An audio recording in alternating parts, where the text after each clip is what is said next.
제가 오래전에 봤던 영화 중에서 온 가족이 함께 보면 좋겠다 하는 영화가 있는데 그 에이트 빌로우라는 영화입니다. 이 에이트 빌로우라는 이 영화가 원래 일본의 국민 영화 이 남극 이야기라는 그 영화를 리메이크한 영화라 그래요.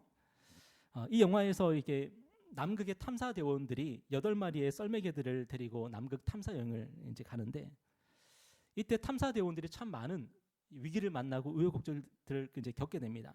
그런데 이 썰매개들의 도움 덕분에, 이 썰매개들의 활약 덕분에 탐사를 무사히 마치고 또 목적을 이루고 귀환을 하게 되죠. 그런데 날씨가 너무너무 이제 안 좋아져가지고 기상 악화로 이 대원들이 다 철수를 해야 되는 상황이 됩니다. 그런데 이 개들을 데리고 갈 수 있는 자리가 없어요. 결국에는 8마리의 썰매개들을 남겨놓고 기지에 남겨놓고 이제 철수를 이제 하게 됩니다. 그때 이제 주인공이 이 개들에게 약속을 하는 거예요. 내가 꼭 돌아와서 데리러 올게. 약속을 남기고 이제 떠나게 되는 거죠. 그리고 이 영화는 8마리의 썰매개들이 그 혹한의 추위와 또 맹수들의 공격과 이 모든 것들을 이겨나가면서 그렇게 주인공을 기다리는 바로 그 이야기가 에이트 빌로우라는 영화고요. 이게 일본에서는 실화라 그래요. 일본에서 있었던 진짜 실화라 그럽니다. 여러분이 만약에 영화 속에 이 썰매개였다면 여러분이 험악한 날씨와 또 굶주림 또 맹수의 공격 이 앞에서 여러분은 어떤 마음이었겠습니까? 저는 이 영화의 썰매개들을 생각하면서 참 힘들었고 참 어려웠고 너무 눈물 나는 그런 견디는 인내의 그런 나달들을 보냈지만 한편으로는 이들의 마음 가운데는 뭔가 행복한 그런 느낌, 감정, 뭐 따스한 그런 마음이 있었겠다 하는 생각도 들었습니다. 왜냐하면 주인공이 꼭 데리러 오겠다고 약속을 남기고 갔으니까요. 그 약속을 생각할 때에 주인공을 생각하면서 자기의 주인을 생각하면서 참 따뜻한 마음이 있지 않았을까? 그리고 그 따뜻한 마음 때문에 그 모든 것들을 견디면서 이겨내지 않았을까? 단지 개의 본능 때문에 그 모든 걸 견뎌낸 것이 아니라 주인이 나에게 약속을 했기 때문에 다시 온다고 분명히 약속했기 때문에 그 모든 것들을 견뎌내지 않았을까 하는 생각을 해보았습니다. 여러분 우리가 잘 아는 것처럼 우리 인간을 가슴 뛰게 만드는 게 뭐예요? 그것은 현실의 부귀영화나 안락함이 아니라 그러죠. 만약에 현실의 부귀영화라든가 우리가 안락한 삶이라든가 이런 모든 것들이 우리의 가슴을 뛰게 한다면은 아마 돈이 많은 사람들은 행복해 죽을 거예요. 그죠? 매일매일 가슴 뛰면서 희망찬 그런 삶을 살 거예요. 근데 우리 인간사를 보면은 별로 그런 것 같지도 않아요. 부귀영화를 다 가진 사람들이, 권력을 가지고 있는 사람들이, 명예를 가지고 있는 사람들이 매일매일 가슴 뛰면서 그렇게 꿈에 부풀어서 그렇게 살고 있는 것 같지는 않아요. 여러분 우리 인간에게 가장 필요한 것은 희망이라 그럽니다. 희망. 제가 지난번에도 나눠드렸지만 그 죽음의 수용소에서 그 아우슈비츠 그 수용소에서도 결국 희망을 가지고 있는 사람들은 살아낼 수 있는 거 아니에요? 희망을 가지고 있는 사람들은. 여러분 오늘 저와 여러분의 마음에는 어떤 기대와 소망을 품고 있습니까? 지난 한 주를 되돌아보면서 여러분 혹시 막 가슴 뛰는 어떤 그런 경험을 해보셨습니까? 저는 오늘 우리의 예배가 바로 그 희망이 넘치는 그런 예배가 되었으면 좋겠습니다. 왜냐하면 제가 공허한 말로 이런 말씀 드리는 것이 아니라 우리 하나님은 저와 여러분의 희망이 되실 수 있기 때문입니다. 우리가 오늘 하나님을 예배한다면 그리고 우리가 하나님의 말씀을 정말 진작에 듣고 있다면 저와 여러분의 가슴 속에 희망이 솟구치지 않을 수가 없어요. 불가능합니다. 우리가 정말 하나님을 예배하고 있고 하나님을 찬송하고 있고 하나님께 기도하고 있고 하나님 말씀 듣고 있다면 우리의 마음 깊은 곳에서 희망이 우리의 단단한 그 마음을 깨뜨리고 올라올 수밖에 없는 거예요. 여러분 저와 여러분의 삶이 바로 그러한 삶이 되었으면 좋겠습니다. 조금 전에 영상을 통해서 만났던 이 가수 범키 씨 있지 않습니까? 그가 법정에 서고 감옥에 갇히고 자신의 모든 명예가 실추되고 하는 그런 일들이 있었지만 제가 영상을 끝까지 보니까 결국에는 그런 와중에도 이 사람의 마음속에 기대와 소망이 있더라고요. 하나님께서 나를 고치신다는 거, 하나님이 나를 변화시킨다는 거. 여러분 그 기대가 있고 소망이 있으니까 감옥 안에서도 살아갈 수가 있는 거예요. 어떤 사람들은 감옥 밖에서도 죽고 싶어 그러는데 어떤 사람들은 감옥 안에서도 기대와 소망을 가지고 살아가는 거예요. 하나님이 저와 여러분의 소망이 되십니다. 그 하나님을 우리가 만나야 되고 하나님의 말씀을 품어야 되는 거죠.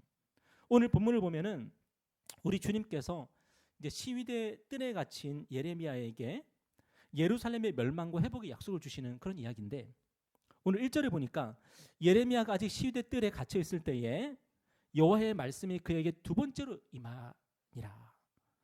하나님의 말씀이 두 번째로 이제 임한 거예요. 근데 지금 예레미야가 어디에 있습니까? 시위대 뜰에 갇혀 있다고요. 시위대 뜰에 갇혀 있어요. 예레미야는 어떤 사람입니까? 우리 지난번에 드라마를 통해서 예레미야를 봤죠, 그죠? 예레미야가 큰 십자가 같은 거를 막 메고 왕 앞에 서가지고 막 예언을 하던 그런 장면 보셨죠? 그러니까 예레미야는 어떤 사람이었냐면 예루살렘 백성들을 향해서 바벨론에게 항복해라, 바벨론에게 투항해야 된다, 그렇게 설교했던 사람이에요. 예레미야는 예루살렘의 멸망을 설교했던 그런 사람이에요. 그런데 그런 예레미야의 말씀을 듣는 사람이 없어요. 모두가 다 예레미야의 말씀 앞에서 귀를 막고 예레미야를 죽이려고 그래요. 예레미야를 암살하려고 막 그래요. 그래서 예레미야는 결국 갇힐 수밖에 없었고, 그래서 고난의 그런 시간을 보낼 수밖에 없었습니다. 여러분, 아직 예레미야가 설교했던 그 일은 아직 일어나지 않았습니다. 예루살렘의 멸망은 일어나지 않았고 오히려 예레미야를 죽이려는 사람들 뿐이고, 예레미야는 한숨밖에 안 나오고 낙심밖에 안 되고 절망할 수밖에 없는 그런 상황입니다. 그런데 하나님께서 그런 예레미야를 어떻게 일으키세요? 어떻게 예레미야를 다시 일어나게 하시고 어떻게 예레미야에게 다시 용기를 주세요? 감옥문을 여십니까? 물론 사도행전에 보면은 하나님께서 천사를 통해서 베드로가 감옥에 갇혔을 때 베드로에게 감옥문을 열어주시는 그런 장면이 나오긴 하지만 하나님은 예레미야에게 감옥문을 열어주시지 않습니다. 그런데 하나님께서 어떻게 예레미야를 일으키시냐면 예레미야에게 말씀을 주시는 거예요. 예레미야에게 하나님의 말씀을 주시는 거예요. 오늘 본문에서 너무나도 디테일하게 몇 번째 말씀이라고요? 두 번째 말씀이라고요. 근데 그 두 번째 말씀이 하필이면 어디서 임해요? 감옥 안에서 갇힌 자 됐는데, 내가 갇힌 몸인데 거기서 하나님의 말씀이 임하더라고요. 하나님께서 왜 하필이면 그곳에서 예레미야에게 말씀을 주셨을까요? 예레미야에게 희망을 주시는 거예요.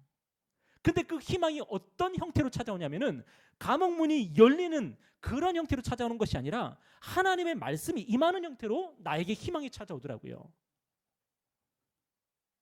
여러분, 오늘 저와 여러분도 마찬가지라고 생각을 합니다. 많은 사람들이 예수 믿으면은 감옥문이 열린다고 생각을 해요. 예수 믿으면은 나의 질병이 고쳐지고, 예수 믿으면은 나의 경제적인 상황이 나아지고, 예수 믿으면 나의 인간관계가 다 회복이 되고, 그러니까 예수를 믿으면 나의 모든 상황들이 다 바뀔 거라고 생각을 하지만 하나님께서 우리를 향하신 하나님의 뜻을 물론 이루시겠지만 그 전에 우리를 어떻게 위로하시고 어떻게 일으키시냐면 그 모든 상황들은 여전한데도 불구하고 하나님께서 우리에게 말씀을 주시고 그 말씀을 붙잡게 하심으로써 우리에게 희망을 주시고 그리고 우리를 그 희망을 붙들므로써 일어나게 하신다는 거예요. 이 현실은 아무것도 안 바뀌었는데. 여러분, 믿음이라는 게 뭡니까? 믿음의 정의가 뭐죠? 우리가 잘 아는 것처럼 히브리서 기자는 믿음은 바라는 것의 실상이고 보이지 않는 것의 증거라 그랬습니다. 믿음은 지금 우리가 바라고는 있지만 보지 못하고 있는 것들, 그것들이 정말 있는 것처럼 보게 만드는 게 믿음이라는 거예요. 그러니까 믿음이 있는 사람은요, 없는 것도 보는 겁니다. 그런데 믿음이 없는 사람은 있는 것도 못 보는 거예요. 신기하지 않습니까? 이스라엘 백성들이 광야에서 무엇을 봤습니까? 구름 기둥과 불 기둥을 보죠. 하루도 떠나지 않고 하나님께서 구름 기둥과 불 기둥으로 함께하는 것을 경험하잖아요. 그런데 그들이 믿음이 없으니까 그것을 통해서 하나님을 봐요, 못 봐요? 못 보죠. 신기한 일이죠, 그죠? 하나님이 날마다 구름 기둥으로 불 기둥으로 함께하시고 그들을 인도하심에도 불구하고 그들은 믿음이 없으니까 그것을 통해서도 하나님을 못 보는 거예요. 너무 신기한 일 아닙니까? 여러분, 그런데 믿음이 있으면요, 없는 것도 본다는 거예요. 그게 믿음이라는 거예요. 하나님께서 예레미야에게 말씀을 주실 때에 그 말씀은 아직 예레미야의 삶 가운데 이루어지지 않은 말씀입니다. 그런데 하나님께서 그 말씀을 주실 때 예레미야가 믿음으로 반응하면서 뭐예요? 그 사건이 일어난 것처럼 보는 거예요. 그게 뭡니까? 그게 희망이죠. 우리의 희망이 되는 거예요. 여러분, 지난 한 주간 한번 되돌아보세요. 여러분, 있는 것 있다고 보셨습니까? 하나님이 저와 여러분의 삶 가운데 주신 것들 있잖아요. 하나님이 저와 여러분의 삶 가운데 누리라고 주신 것들을 정말 누리셨습니까? 어떤 분이 그런 얘기를 하시더라고요. 우리 인간의 비극은 누리지 못할 것을 소유하는 것이라고.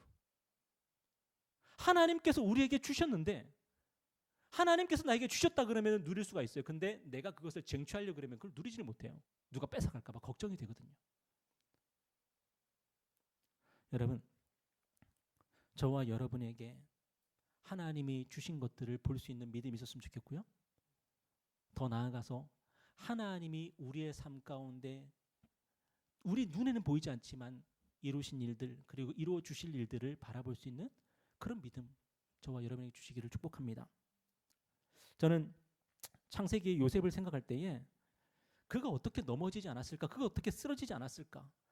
그리고 젊은 남성들에게 가장 큰 장애물이 되고 문제가 되는 게 바로 성적인 욕이잖아요. 근데 요셉이 어떻게 그 모든 것들을 그렇게 넘어갈 수 있었을까? 이겨낼 수 있었을까? 그러니까 고난도 이겨내고 유혹도 이겨내는 거죠. 그게 어떻게 가능했을까? 생각을 해보면은 요셉은 현실을 보는 사람이 아니라 꿈을 보는 사람이었구나 하는 생각을 하게 됩니다. 현실을 보면은 낙심하고 절망하고 유혹에 넘어갈 수밖에 없잖아요. 그게 현실이잖아요. 그런데 꿈을 묵상하고 꿈을 되새기고 내 믿음을 가지고 그 꿈을 보고 있으면은 이 현실에 굴복할 수가 없고 현실에 넘어질 수가 없고 타협할 수가 없는 거예요. 내가 꿈을 보고 살아가고 있으면. 그런데 하나님이 오늘 저와 여러분에게 바로 그런 믿음을 요구하시는 것 같아요. 뭡니까? 하나님이 저와 여러분에게 뭘 주셨죠? 말씀을 주셨잖아요. 성경 말씀을 주셨잖아요. 근데 뭐하러 주셨을까요? 그거를. 그리고 오늘 저와 여러분에게 이렇게 예배하게 하시는데 이 예배를 통해서 우리에게 말씀을 듣잖아요. 뭐하러 우리에게 말씀을 선포하게 하실까요? 우리가 앞으로 한 주를 살아갈 때에 우리가 우리 눈으로 보게 되는 우리 현실들을 보고 살아가지 말고 말씀을 보고 그리고 들은 설교를 묵상하면서 정말 믿음으로 그렇게 살아가라고 우리에게 요구하시는 거 아닐까요? 그러면은 고난을 이겨나갈 수가 있고 유혹에 타협하지 않고 승리할 수가 있는 거죠. 어떻게 살면요? 믿음으로 보며 살면, 믿음의 눈으로 보면서 살아가면, 육신의 눈으로 보고 살면 넘어질겠지만 믿음의 눈으로 보고 살면 우리는 승리할 수 있을 것입니다. 여러분, 예레미야가 바로 하나님의 말씀을 통해서 그가 희망을 보고 하나님의 말씀을 붙잡고 감옥 안에서 그가 이제 믿음으로 살아가게 됩니다. 그런데 예레미야가 그 하나님의 말씀을 더욱더 신뢰하고 굳게 붙잡을 수 있는 이유가 뭐냐면 하나님께서 그냥 말씀하셨을 때에 이 말씀 그냥 믿어 그렇게 말씀하시는 게 아니에요. 그 말씀을 믿어야 될 분명한 이유를 주셨습니다. 그 이유가 뭔지 아세요? 우리 2절 한번 보세요. 한번 다 같이 읽어볼까요? 시작. 이를 행하시는 여호와 그것을 만들며 성취하시는 여호와 그의 이름을 여호와라 하는 이가 이와 같이 이르시도다. 하나님께서 말씀을 주시면서 네가 이 말씀 믿어야 되는 이유가 있어. 네가 이 말씀 붙잡아야 되는 이유가 있어 라고 말씀하시면서 뭐라고 말씀하시냐면 이를 행하시는 여호와 그것을 만들며 성취하시는 여호와 그분이 누구다? 그분이 여호와라는 거예요. 이 여호와라는 이름이 뭡니까? 하나님께서 모세가 하나님 당신의 이름을 가르쳐 주세요.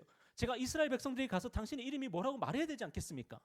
내 이름 여호와다. 여호와라고 가르쳐 줘라. 여러분 그 여호와는 뭡니까? 하나님께서 그냥 하나님이 아니라 왜 여호와라고 하는 특정된 이름을 주셨을까요? 그 여호와라고 하실 때 그 여호와는요 어떤 하나님이세요? 일을 행하시는 하나님. 그것을 만들며 성취하는 하나님이라는 거예요.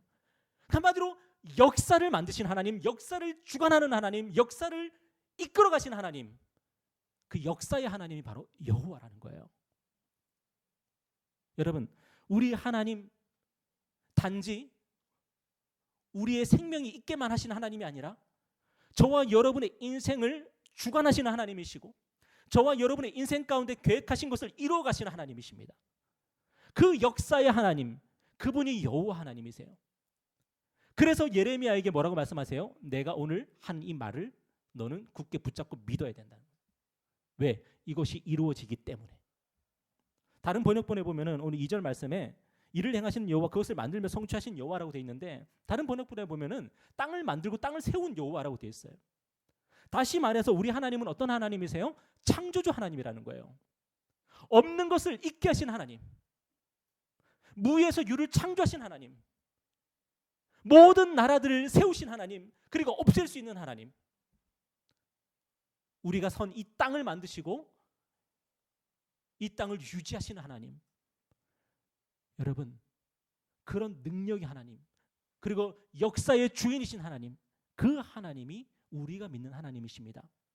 그렇기 때문에 오늘 저와 여러분이 읽고 있는, 듣고 있는 이 말씀은 누구의 말씀이에요? 역사를 만들어 나가시는 하나님의 말씀이에요. 이 말씀은 하나님께서 반드시 성취해 나가실 그 말씀이에요. 그렇기 때문에 예레미야가 들어야 되는 말씀이고 믿어야 되는 말씀이고 오늘 저와 여러분이 듣고 믿고 순종해야 될 말씀이라는 거예요. 그대로 되기 때문에. 얼마 전에 무엇이든 물어보살이라는 예능 프로를 봤습니다. 여러분 혹시 보셨는지 모르겠는데 잠깐 짤로 봤는데요. 그 프로그램에 전 세계에서 IQ가 가장 높은 분이 출연하셨어요. 그분이 우리나라에 있는 줄 저는 몰랐는데 IQ가 측정 불가해요. 전 세계에서 가장 유력한 IQ 테스트지로 이제 검사를 했는데 전부 만점이 나와. IQ가 어디까지인지 몰라요. 그래서 200은 넘는다고 하고 260까지도 보더라고요, IQ를. 그런데 이렇게 전 세계에서 가장 IQ가 높은 이분이 연세대 신학과를 나오셨더라고요. 연세대 신학과 나오시고 지금 고려대 철학과에서 공부를 하고 계세요. 근데 그가 무슨 얘기를 하냐면은 철학은 결국 유실론과 무실론의 싸움이라는 거예요. 신이 있냐 없냐. 철학은 결국에는 이 두 가지 싸움인데 자기는 유실론이 맞는 것 같다는 거죠. 신이 있는 게 맞다는 거예요. 자기가 생각할 때는. 그래서 자기는 신학과 철학을 공부하고 있다. 이제 그렇게 얘기를 하세요. 여러분, 많은 사람들이 똑똑한 지성을 가지고 있으면은 신을 믿을 수 없다고 얘기를 합니다. 많은 지성인들이, 많은 학자들이, 세계적으로 똑똑한 사람들이 그런 얘기를 하다 보니까 젊은 사람들이 덮어놓고 믿어요. 아, 똑똑한 사람들이 왜 신을 믿지? 무식하니까 신을 믿는 거지 라고 생각을 해요. 그런데 여러분, IQ가 가장 높은 사람이 신이 있대잖아요. 전 세계에서 가장 IQ가 높은 사람이 신이 있대잖아요. 이게 지성과 무지성의 문제입니까? 유실론과 무실론의 문제가 아니라는 거예요. 만약에 지성을 가지고 있는 사람이 지성을 가지고 있다면 무실론자여야 된다면 우리나라 최고의 지성인 김영석 철학 교수라든가 얼마 전에 돌아가신 이어령 교수, 우리나라의 최고의 지성이라 그러지 않습니까? 그런 사람들이 왜 기독교인이겠습니까? 그리고 지금 과천과학관의 이정목 관장님, 그분이 왜 기독교인이겠습니까? 우리나라를 대표하는 과학관의 관장님이 예수님을 믿고 있잖아요. 하나님을 믿고 있잖아요. 똑똑한 사람은 신이 없다고 생각한다? 무식하니까 신을 믿는 거다? 그거 다 거짓말이죠. 로마서 1장 28절에 보니까 뭐라고 말씀하고 있습니까? 또한 그들이 마음에 하나님 두기를 싫어하며 하나님께서 그들을 그 상실한 마음대로 내버려 두사 합당하지 못한 일을 하게 하셨으니. 여러분, 성경은 분명히 말씀하고 있습니다. 유실론과 무실론의 문제는 마음의 문제라고요. 마음의 문제. 지성의 문제가 아니라 마음의 문제라고요. 하나님 두기를, 마음에 하나님 두기를 좋아하느냐 싫어하느냐 문제라고요. 이 역사가 하나님의 역사라고 믿는 사람들이 있고 이 역사는 그냥 우연일 뿐이라고 믿는 사람들이 있을 뿐이라고요. 마음의 문제라고요. 그런데 오늘 성경은 분명히 선포하고 있습니다. 역사는 하나님이 주관하십니다. 역사를 시작하신 분이 하나님이시고 역사를 끝내시는 분도 하나님이십니다. 이 땅을 시작하시는 분도 하나님이시고 이 땅을 끝내실 분도 하나님이십니다. 그렇기 때문에 저와 여러분은 하나님의 말씀을 들어야 되죠. 믿어야 되죠. 신뢰해야 되죠. 여러분, 그런 하나님을 만나고 싶으십니까? 그렇다면 오늘 3절 말씀 읽어보겠습니다. 시작. 너는 내게 부르짖으라. 내가 내게 응답하겠고 내가 알지 못하는 크고 은밀한 일을 내게 보이리라. 너는 내게 부르짖으라. 이 부르짖다는 말을 영어 성경에 보니까 그냥 콜이라고 돼 있어요. 콜. 하나님께 연락하라는 거예요. 연락하라는 거예요. 역사의 주관자이신 하나님을 만나고 싶으면, 그리고 성경 말씀을 읽을 때에 그 성경을 통해서 내 인생을 해석하고 싶으면, 그 성경을 통해서 정말 믿음으로 살아가고 싶으면 나한테 연락하라는 거예요. 하나님이. 그러면은 내게 응답하겠고, 네가 나에게 기도하면, 네가 나를 찾으면 내가 응답하겠다. 네가 알지 못하는 크고 은밀한 일을 너에게 보여주겠다. 성경은 저와 여러분을 해석하고 저와 여러분의 갈 길을 보여주는 하나님의 말씀입니다. 알고 싶으시면 하나님께 연락하십시오. 하나님을 찾으십시오. 그러면 우리가 아직 알지 못하는 우리의 삶이 있지만, 우리의 인생이 있지만, 또 우리가 어디로 가야 될지 모르겠지만 하나님이 신실하게 인도해 주신답니다. 오늘 본문에서 하나님은 예레미야에게 그 일을 보여주십니다. 그게 뭡니까? 예루살렘의 멸망과 회복입니다. 여러분, 이 예루살렘의 멸망과 회복의 이야기에 대해서 제가 부연 설명을 할 필요가 없는 게, 저희가 지금까지 공부했죠, 그죠? 오전 시간에 우리 양육방 시간에 유대 역사에 대해서 계속 공부해 왔지 않습니까? 바로 그겁니다. 하나님께서 예루살렘을 심판하시고 예루살렘을 멸망시키시고 다시 하나님께서 그 예루살렘을 회복시키시는 그 역사들, 그 역사를 내가 일으키겠다고 예레미야에게 말씀하시는 거예요. 그 예레미야가 그 말씀을 마음에 믿음으로 받습니다. 이게 뭐예요? 예레미야의 희망인 거예요. 예루살렘이 멸망하지만 다시 하나님께서 그 예루살렘을 일으키신다는 이 사실, 이 사실이 예레미야에게 희망이 되고 예레미야가 이 말씀을 붙잡고 살아갈 수 있는 거예요. 그리고 놀라운 게, 물론 성경에서는 그 대사가 정확하게 나오진 않지만 우리가 드라마 바이블 보니까 그 말씀을 누가 자꾸만 얘기하고 있어요? 친구들한테? 다니엘이죠. 다니엘이 뭐라 그래요? 바벨론이 망하고 페르시아의 고레스가 그 바벨론의 성문으로 막 들어오는 그 장면을 보면서 다니엘이 뭐라 그래요? 예레미야가 한 말이 맞다면은 하나님께서 우리 유다를 회복시킬 거라고. 그러니까 다니엘이 뭡니까? 예레미야가 선포했던 그 말씀들을 다니엘이 마음에 받는 거죠. 다니엘이 기억하고 있는 거죠. 그러면서 다니엘이 이방 땅에서 이방 왕을 섬기면서도 그것을 소망으로 삼고 희망으로 붙잡고 믿음으로 살아가고 있는 거죠. 다니엘만 그랬겠습니까? 다니엘을 통해서 그 친구들을 통해서 많은 유대인들이 하나님께서 우리 유다를, 예루살렘을 회복시켜 주실 그 소망을 붙잡고 살아가는 거죠. 그러니까 현실을 살아낼 수가 있는 거예요. 왜? 희망이 있으니까. 오늘 우리가 이 땅을 살아가기가 힘들다면 그 이유는 현실이 혹독하기 때문일까요? 우리에게 말씀이라고 하는 그 희망이 없기 때문일까요? 여러분의 의식주의 문제가 해결되지 않았기 때문에 힘들까요? 아니면 내가 하나님의 말씀을 붙잡고 있지 않기 때문에 힘들까요? 성경에서 하나님의 백성들은 말씀을 붙잡으면 삽니다. 아무리 힘들고 어려워도요. 근데 말씀이 없으면 그들은 우상 숭배하고 하나님께 범죄하고 타락하고 굉장히 비루한 삶을 살게 되죠.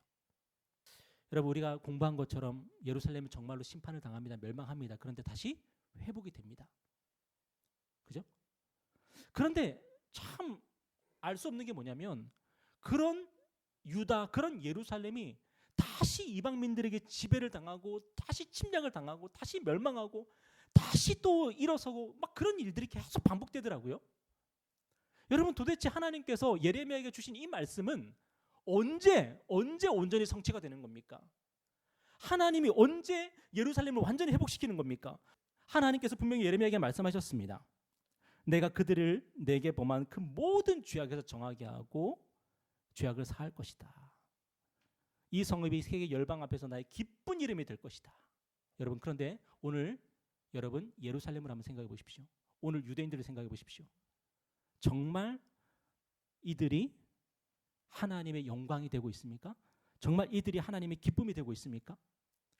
하나님께서 정말 이들의 죄악을 다 용서하시고 다 사시고 회복한 것 같습니까? 여러분, 결국에는 이 모든 이야기들이 누구를 통해서 보면은 이해가 됩니까? 바로 우리 예수님이죠. 예레미야는 아직 보지 못하겠지만 예레미야는 예루살렘을 보면서 예루살렘이 멸망당하고 예루살렘이 다시 회복될 그 이야기로 이 모든 것을 보게 되겠지만 우리는 이 모든 이야기가 바로 예수님을 통해서 우리 앞에서 완전히 성취되었음을 우리는 보고 있습니다. 하나님의 이 역사는 바로 예수님이라는 예수 그리스도의 사건을 통해서 성취되고 그리고 하나님의 이 역사가 바로 우리에게 증거로 주어지게 된 거죠. 여러분, 예수 그리스도 사건은요, 바로 우리를 향한 하나님의 심판의 역사요, 그리고 회복의 역사입니다. 분명히 예수님은 십자가를 지고 골고다 언덕에서 피 흘리고 돌아가셨습니다. 누가 봐도 하나님께서 예수님을 저주하신 사건이고 예수님을 멸망시키고 심판하신 사건입니다. 누가 봐도. 왜요? 나무에 달린 자마다 저주받은 자라 그랬으니. 그 성경이 틀림없다면 예수님은 분명히 십자가에서 저주받고 하나님의 형벌을 당하며 돌아가신 게 틀림이 없습니다. 그런데 오늘 우리가 찬송을 부르며 고백했던 것처럼 우리는 예수 그리스도, 그 십자가 달린 예수 그리스도를 통해서 우리가 나음을 얻습니다. 우리가 회복이 됩니다. 하나님께서 우리의 죄를 용서하십니다. 여러분, 이 모든 일들이 바로 예수 그리스도 사건을 통해서 하나님 앞에서 온전히 성취가 된 거죠. 우리 요한복음 3장 14절 말씀 우리가 보고 마치겠습니다. 우리 요한복음 3장 14절인데요. 14절부터 16절 말씀 교독하겠습니다. 모세가 광야에서 뱀을 든 것 같이 인자도 들려야 하리니 이는 그를 믿는 자마다 영생을 얻게 하려 하심이니라. 다 같이 하나님이 이 세상을 이처럼 사랑하사 독생자를 주셨으니 이는 그를 믿는 자마다 멸망하지 않고 영생을 얻게 하려 하심이라. 여러분, 모세가 광야에서 놋뱀을 들었습니다. 왜 광야에서 놋뱀을 만들어서 들었냐? 이스라엘 백성들이 하나님께 원망하고 모세를 원망하고 그래서 하나님께서 불뱀들을 보내서 이스라엘 백성들을 물어뜯어가지고 결국에는 이스라엘 백성들이 막 죽어가고 있는 거예요. 이스라엘 백성들이 모세에게 나와서 우리를 좀 살려주십시오 그랬습니다. 모세가 하나님께 나와서 기도했습니다. 하나님, 저들을 치료해 주십시오. 그래서 불뱀을 만들어서 장대에 매달아서 높이 들라 그럽니다. 그것을 보는 자마다 다 고침받을 거라 그럽니다.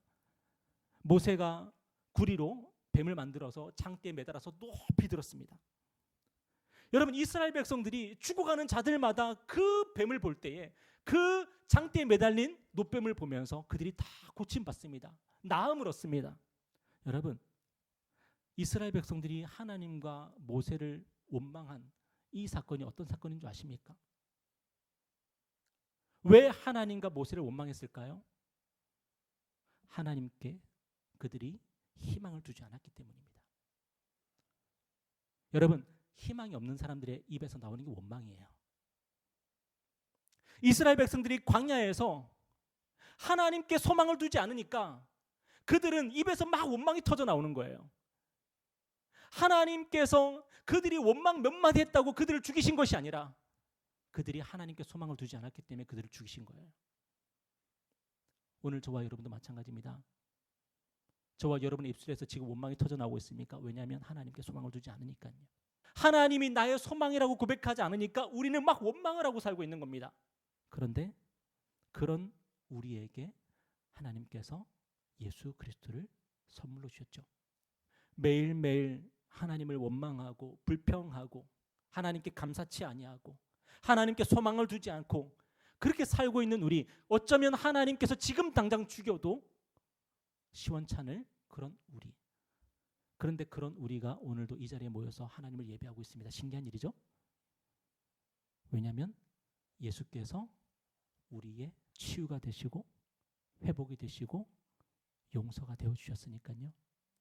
그 예수님 때문에 오늘도 우리가 지난 한 주간도 수없이 하나님을 원망하고 불평하고 우리가 그렇게 살았음에도 불구하고 오늘도 그분의 십자가에서 흘러나오는 그 보혈을 우리가 생명수로 마심으로써 오늘도 우리가 하나님 앞에 예배하고 있는 것입니다.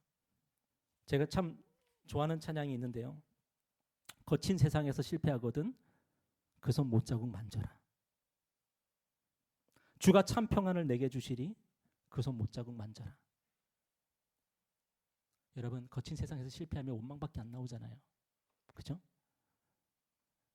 일하다가 실패하면 원망밖에 안 나오고요. 인간관계를 맺다가 실패하면 원망밖에 안 나옵니다. 그런데 예수님의 십자가 그 보혈, 그 손에 못자국을 만지래요. 하나님을 우리의 소망으로 삼는 것입니다.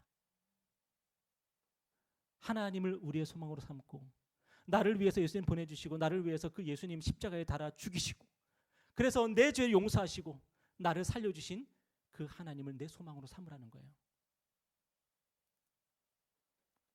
우리 유겸이가 제일 걱정하는 거, 우리 유아가 지금 제일 걱정하는 게 뭘까요? 저는 알고 있습니다. 새학기가 되어서 친구들 사귀어야 되는데 새로운 그 친구한테 한마디 말을 거는 게 너무 힘들다는 거예요. 물론 말을 걸어서 성공할 수도 있고 실패할 수도 있죠. 말을 걸었는데 친구가 될 수도 있고 말을 걸었는데 무시당할 수도 있죠. 그래서 마음 상하죠. 그때 우리가 어떻게 하라고요? 예수님의 손에 그 못자국을 만지라고. 하나님을 우리의 소망으로 삼는 거예요. 하나님을. 많은 사람들이 예수님을 믿는다고 하면서 물질로 위로를 받으려고 하고 이 세상의 명예와 권세로 위로를 받으려고 합니다. 내 인생의 감옥문이 활짝 열리는 것으로 내 인생의 위로를 받으려고 합니다. 그러나 하나님께서 그 모든 것으로 우리를 위로하지 않는 이유는 결국 우리는 그것을 누리지 못할 것입니다. 내 인생에 어떤 놀라운 변화가 있어도 결국 우리는 그것을 누리지 못할 것이고 그것 때문에 또 걱정하며 그것 때문에 또 근심하며 우리는 또 살아가게 될 것입니다. 결국 궁극적인 해결은 뭡니까? 하나님이 우리의 소망이 되시는 것밖에는 방법이 없습니다. 어떻게 하나님이 우리의 소망이 되십니까? 예수 그리스도가 우리의 구주 되심을, 하나님이 보내신 그 예수 그리스도를 우리의 구주로 모심으로써 하나님을 소망으로 삼게 되고 하나님께서 우리에게 주시는 그 말씀을 우리가 붙잡음으로써 우리가 하나님을 소망으로 삼으며 살아갈 수가 있는 거예요. 여러분, 우리 하나님은 참 좋은 하나님이십니다. 왜냐하면 썩지 않을 것으로, 사라지지 않을 것으로 우리를 위로하시는 하나님이시기 때문입니다. 여러분, 그 하나님을 소망으로 두십시오. 하나님 밖에는 우리를 위로하실 분이 없습니다. 우리 예수님 바라보시고요. 하나님의 말씀 굳게 붙잡으시고 한 주간도 믿음으로 승리했으면 좋겠습니다. 기도하겠습니다.